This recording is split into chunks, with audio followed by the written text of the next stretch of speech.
Thank you very much. I'm never quite sure I recognize myself when I'm being introduced. So, first of all, I'd like to thank the organizers very much for inviting me to this conference. I've had a great time. It's been great fun. It's been beautiful weather, and it's been absolutely lovely. And I'm kind of bracketing this conference.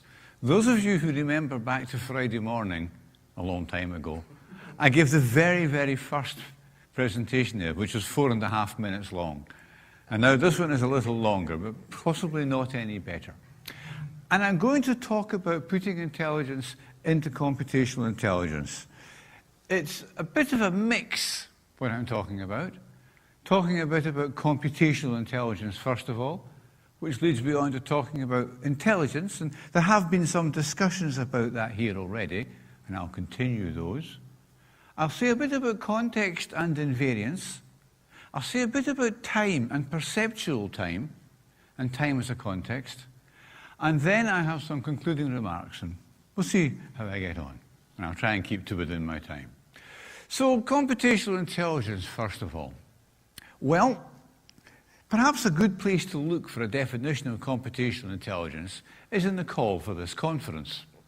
And it said, fuzzy computation, evolutionary computation, and neural computation. Which is interesting because it says nothing at all about intelligence. So I looked at another conference which I was at some time ago last year, and that from the United Kingdom Computational Intelligence call from last year, and that gave an even longer list, which is essentially just a list of different techniques, including computational intelligence. So it's a recycled, it's an iterative or a recursive definition, which is not terribly useful. So here's my definition. Computational intelligence is about solving problems that don't have obvious algorithmic solutions. Otherwise, you just write the algorithm and off you go. It's easy. And that's lots of problems. Generally problems that have got high dimensionality in them somewhere. So you need to reduce the dimensionality. You want to classify it. You want to predict time series because, as I think it was somebody commented, as Yogi Berra, I think, said, predicting is difficult, particularly predicting the future.